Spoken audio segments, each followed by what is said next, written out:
Good afternoon. I almost say good morning. Well, technically, it is still morning. Good morning. Good morning. Good morning. I am Jamesia Jonah, the wealth creator. I show people how to use other people's money to pay their mortgage, create cash flow, generate generational wealth, and protect their assets. Today, I am coming to you live to talk about single family home versus multi unit real estate purchases. First, I want to go over the guidelines for purchasing someone. I posted last week on my Facebook page, and people had questions in regards to the basics for buying real estate right now, right? So let's talk pre-COVID, right? So pre-COVID, pre-coronavirus, there were quite a few lenders who would lend to someone or approve someone to purchase with a credit score as low as 580, right? One thing that I want you to understand if you're watching this is all lenders are not the same. All lenders are not created equal. What do I mean by that, right? So lender A may approve as low as 580. Lender B may say the minimum for us is 620. Lender C may say the minimum for us is 680, right? So different lenders may have what are called overlays, right?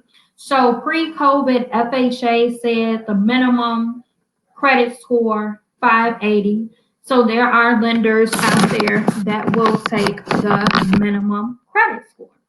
But then there are lenders that will add in overlays as a protection for themselves. So they may not accept a 580 credit score. They may be looking for something higher, right? So as a buyer, one of the main things that all buyers should do is shop around for a mortgage, right? So you want to shop around. You do not want to have more than three lenders run your credit, but you do want to talk to at least three lenders, right? You may find that you get three different interest rates and their requirements may be different. There are questions you want to ask the lender. I won't get into all of that for this video, right?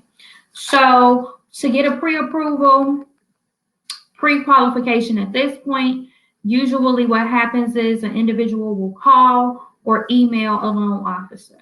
That loan officer is going to send you a link.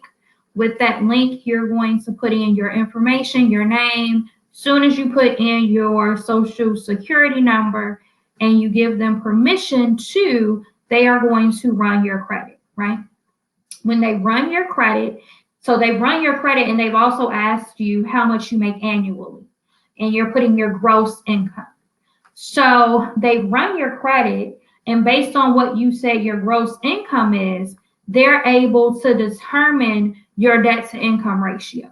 But right now, they're going off of what you inputted into the intake form, not necessarily actual tax returns and pay stubs, right? So majority of all, if not all lenders require 2 to 3 years of tax returns, whether you are a 1099 employee or contractor, whether you are W-2, W-4, you should hopefully be doing your taxes, right? So they're going to want to look at your tax returns from the last 2 to 3 years. They're going to want to look at your bank statements for the last 2 to 3 months. They're going to be looking at your activity, balances, how much money you have in the bank. They're also going to ask for your check stubs as well, right? And eventually down the line in the process, they'll probably pull your tax transcripts from the IRS, right? So unfortunately, all the time when we go to a tax preparer, depending on where we go, what that tax preparer draws up and gives to us, and what actually makes it to the IRS don't always match, unfortunately, right? And a real quick example of that, a gentleman was filing his taxes. His tax preparer was telling him that he owed the IRS when in fact he was actually getting a return or a refund every year. And when his tax transcripts were pulled, he was asked about the refund. He knew nothing about it. It wasn't my client, it was a client of one of my colleagues, and things got really interesting at that point, right? So, those are the basic requirements when looking to purchase. Having done your tax returns, having check stubs, having your bank statements. If you have your own business, they may be looking for profit and loss statements. So that just different things to prove your income and your assets and what your expenses are to come up with your pre-approval amount, right? So now let's get into single family home versus multi-unit. So when purchasing a single family home, which I get it, families, married couples, you want the single family home for the children. You don't want anybody living above you, below you, not too close on the side of you if possible. I completely understand it. If you are considering adding to your real estate portfolio, I strongly encourage, I strongly suggest starting off with a multi-unit because it's easier to qualify for FHA, not first time home buyer, but FHA, owner occupied, non-investor financing if you start with a multi-unit and then buy a single family home. But there are always options out there. So if you started with the single family home first, there are options still out there, right? Things have changed, right? We're in a changing economy right now. We're in a changing marketplace. So things are definitely changing because there were loans out there that one could get. If you had the credit score and you had a W-2, you may not have even needed tax returns, right? But single family home. When you purchase a single family home as a married couple, another suggestion, hey Janice, how you doing? Another suggestion would be to purchase on one income, either a husband or the wife, if possible, right? That's one suggestion. If you're single, of course, it's just your income, right? I make both of those suggestions because whether purchasing the single family home or the multi-unit, you don't want to be house poor. You don't want to be overstretched, right? Now is the perfect time for a why, right? Thinking about what's going on right now. People who have lost their jobs, whose income has been reduced, whose businesses have closed, right? If you're not stretched to the limit, there may be room for you. So just because you qualify to purchase $200,000 worth of property doesn't mean that you should purchase a $200,000 property, right? You may want to purchase around the $150,000, $175,000 mark, if possible, if you can find what you're looking for and if it makes sense. Why? Because if someone loses their income, if someone's income is temporarily interrupted, there's a cushion in there. You're not depending on two incomes if you're married, or you are not depending on your complete income if you're single, right? Also, you were qualified based on your gross income.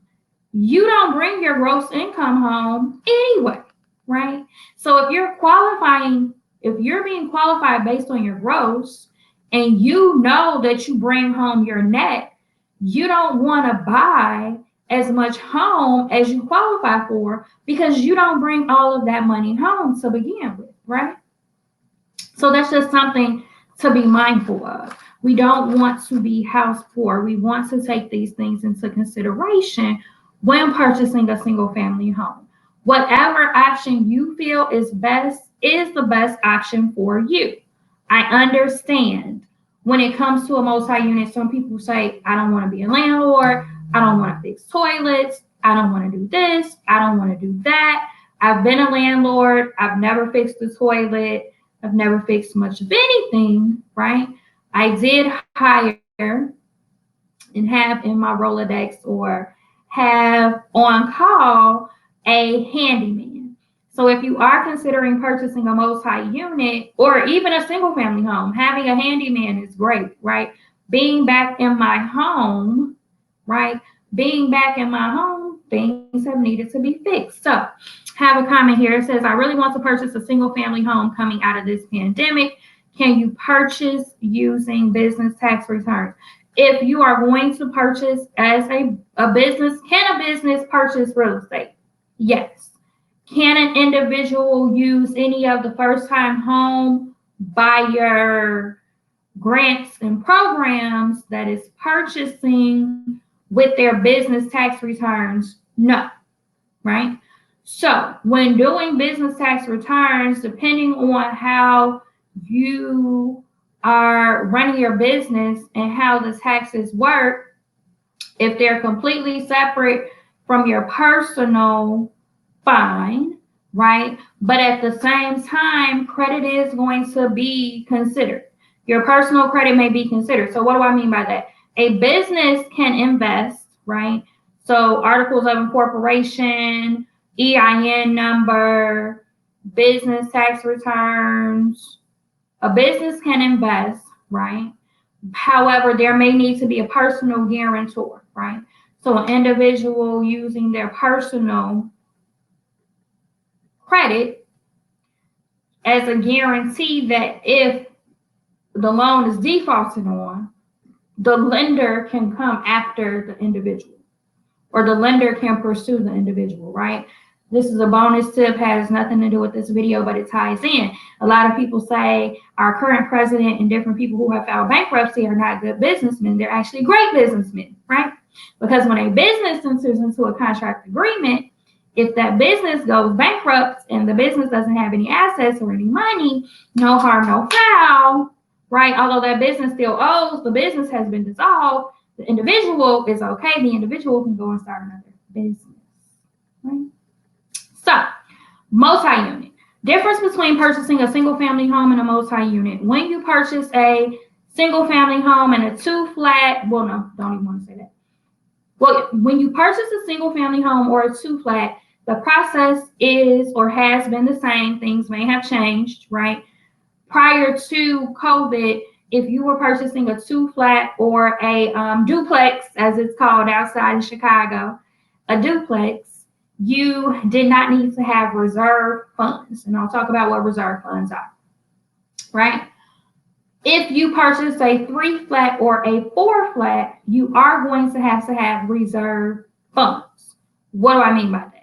If I'm looking to purchase a 3-unit or a 4-unit property, let's say the mortgage is $2,000 a month, the lender is going to look for me to have anywhere, before it was 3 to 6 months, now it's up to 12 months of reserves, right?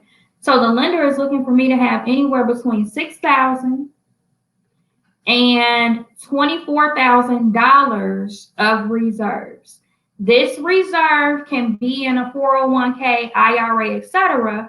But if the reserve is in a 401k or IRA, the lender is only looking at about 60% of that. And that was pre-COVID, right? So you would need to have more than 24,000. I don't even know what 60% of what is. So 60% of what? 40, whatever. Don't get me to lying and doing no math, right? But you would need to have more than the 24,000 in the IRA or 401k. For all intents and purposes, let's say you need about $50,000, right? Half of 50,000 is 25. So you're actually going to need more than 50,000 because they're only looking at 60%, right? And why is that? Because the market fluctuates and goes up and down. So this money needs to be in a 401k, IRA, it needs to be in a savings account. It could be in a mix thereof, but understand when they're looking at your 401k, IRA, any type of retirement account that is connected to the stock market, they're not going to look at 100% of those funds because those funds could drop and fluctuate at any time, right? So you need to have reserves. You have to have reserves. You have to be able to show reserves, right? On top of that, one of the great things is if I'm going to buy a 3-unit, 4-unit, 2-unit property, the lender is going to take, let's say the building, all rent coming in is $1,000. That just makes life easy for me, right? And the lender is going to take 75% of that $1,000 and add it onto my current income to help my debt to income ratio to help me qualify for the building, right? So the lender is already taking into consideration the income of the property you're looking to buy, right? 75% of that rental income is going to be added to your current income to qualify to buy the property that you're interested in buying, right? Hopefully that makes sense. They do that with the 2, 3, 4 unit, right? I'm only talking about residential real estate right now, right? So when it comes to buying that multi-unit, one of the benefits of buying a multi-unit is the rental income. One of the drawbacks that we're seeing right now is sometimes tenants don't pay their rent, right? But there is a such thing as Section 8. So far, so good. Section 8 is paying landlords on the first of the month, right? There is also something else that a landlord can do to protect themselves, protect their property. And if you don't want to take Section 8 tenants, but you want to provide affordable housing, if you want to know what that is, you got to inbox me and ask me. We'll connect and I'll tell you what that is, right? So the benefit of buying a multi-unit is that there is someone else or other people living in your property that are paying you and hopefully helping you pay your mortgage.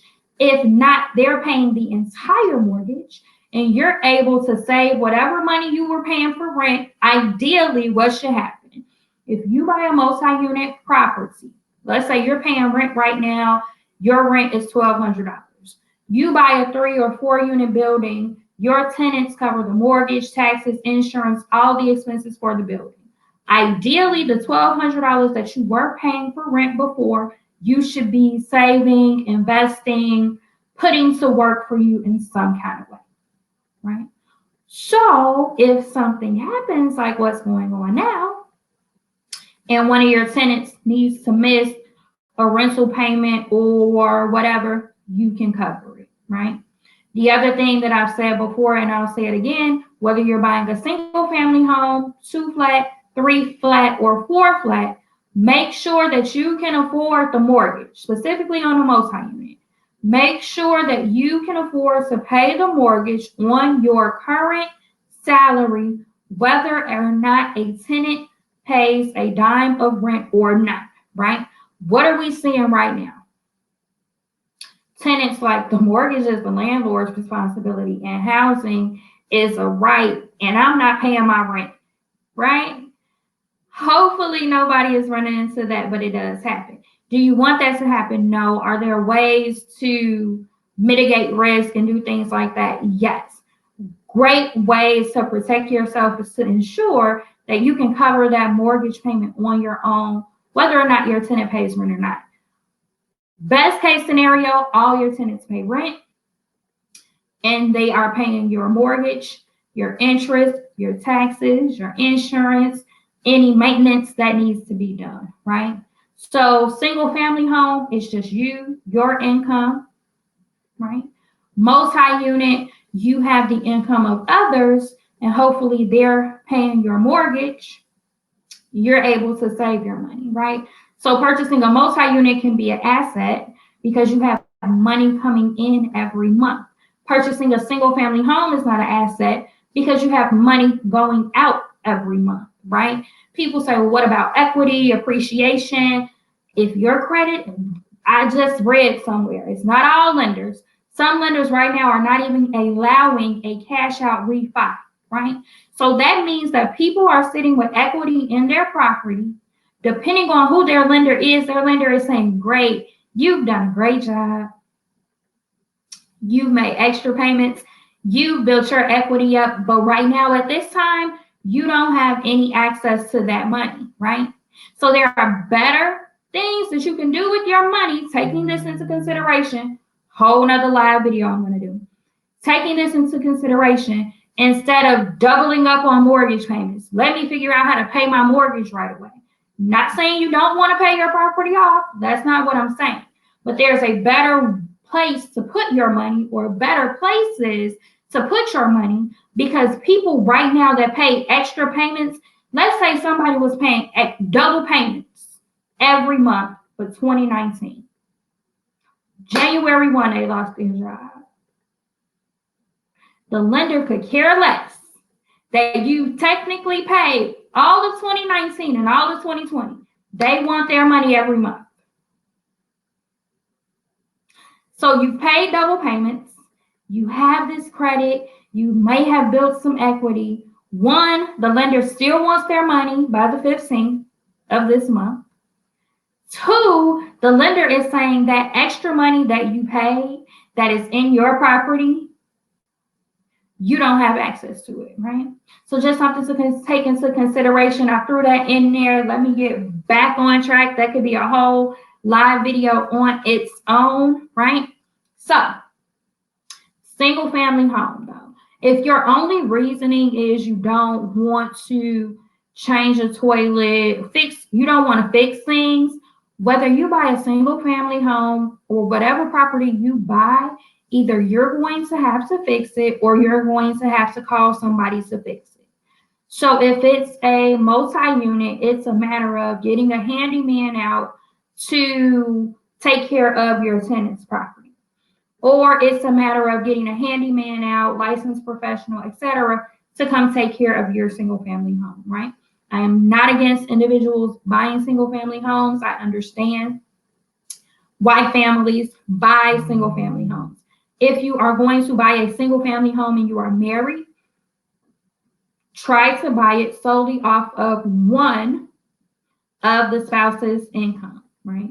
Because we don't want to be house poor. If a spouse loses their job or something happens, we still want to be able to maintain the mortgage payment, right?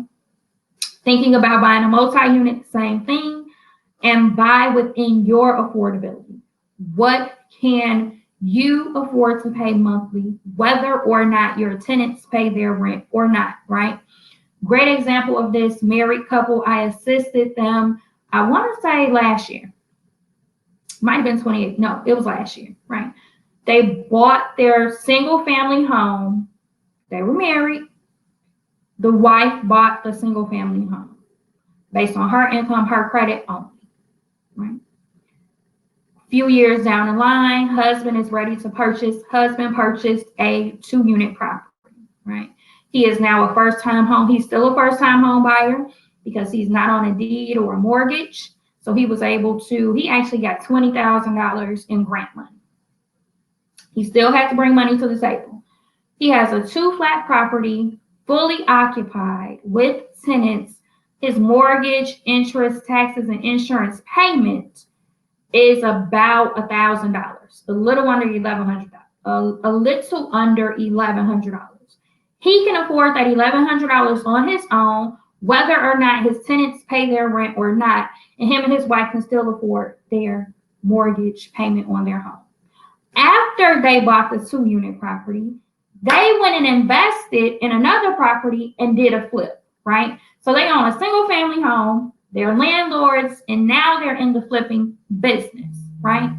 So however, they're great savers, they have great credit, They've done really well with their money. They're both in education. So they have some job security as teachers and working in the education setting, right? These are all things to take into consideration. How do you handle privacy as a landlord in a multi-unit? You know what? For me, this is a great question. So for me, I moved in my property a year after I purchased it. I made no announcements, right? My aunt was living with me, and my aunt came in and out the front door. I came in and out the back, right? So I had been in the property maybe a month or so, and my tenant said, we're not going to be able to deposit the rental payment. We're not going to be able to make it to the bank. I said, no problem. Bring your payment across. You can pay me. They said, oh, I didn't know you had moved into the building. Oh, I know, right? So one of the ways to remain private, one, depending on how you purchase the property and how savvy your tenants are, you don't have to announce that you're the landlord. You can say that you are the property manager, or you can say that you are the landlord. Now, please understand, I'm 5'3". At the time that I purchased, I was about 145 pounds. So I'm a little person. I don't play with people. I keep things very cordial. I can smile, right? But we're not friends. So it's all in how you develop the relationship. My tenants never knocked on my door unless they were paying their rent. My tenants never knocked on my door unless they were paying their rent. We make a little small talk. Oh, girl, you pregnant? Oh, you having a baby, right? I'm human. So it just depends on how you establish and set up the relationship and what you allow and don't allow as a landlord, businesswoman, businessman, etc. Right? The only time my tenants really has to call me is if they blew a fuse, if something needed to be fixed. Oh my gosh, they had a leak in the ceiling, etc. So when it came to privacy, I did not have an issue, but I'm only speaking from my experience as a landlord actually living in the property with my tenants, right? But it was not an issue for me. There is no knock on my door. Hey, can I borrow some eggs, sugar, butter? Although I should be neighborly because we live like that growing up on my block. But so Felicia, it's completely up to you, but it's definitely possible to have privacy as a landlord, right? When you're screening tenants, you want to screen your tenants wisely. These are people who are, if you're going to be living in the building, this is somebody living under you, above you, on the side of you. I had two side by side, my core unit. So you take certain things into consideration, but it's definitely, privacy is definitely possible, right? So in considering purchasing, is now a good time to buy? The best time to buy property is when you have the proper savings, the right credit score, the proper reserves. That's the best time for you to buy, right? If you feel secure in your job, your income, ability, your business, whatever, but most importantly, your credit score is somewhere at a 700 or higher for right now. You have at least 6 months of expenses saved. You have an emergency rainy day fund. You are financially responsible. You know how to budget and have a spending plan. Then it's a good time for you to buy, right? Buyers are still out here buying. Homeowners are still selling property, even with what's going on with COVID-19, right? Interest rates are still low, considering, right? Interest rates are still low. So now is a great time for certain individuals to buy that are in the proper position. If you are not in the proper position, you can get prepared, right? If you need help getting prepared when it comes to credit, contact me. I can connect you with the appropriate individuals that I know, like, and trust that can produce results as it relates to personal credit as well as business credit, right? Need help coming up with a savings plan, some sort of plan. If you're thinking about 6, 12, 18, 24 months from now buying, contact me, connect with me. We can put you on an action plan schedule, right? So I am Jamesia Jonay, the wealth creator. I show people how to use other people's money to pay their mortgage, create cash flow, generate generational wealth, and protect their assets. Whether you're considering a single family home or a multi-unit property, right? Lenders are looking at your credit score, they are looking at your income, they are looking at your taxes, they are looking at your bank statements, right? They want to make sure that you are in the position, credit, income, expenses, finances, etc., to buy, right? If you're looking for a lender to connect with, whether you are in the Illinois area or anywhere in the United States and you're looking for real estate professionals to connect with, contact me. I have a nationwide network, right? If you're watching this on YouTube, you can visit the Linktree link that is scrolling across the page. If you are watching this on Facebook, you can slide in my inbox or comment on this post, right? I am Jamesia Jonay. I look forward to connecting with you. Like the video. You can love the video. You can share the video, comment, ask questions. I will respond. Know anybody, invite them into the group here, as my lives for a lot of things are going to be exclusive to YouTube and my Facebook group. So I am Jamesia Jonay. You all have a great day. Hopefully you found some value in this. Have an awesome, awesome day.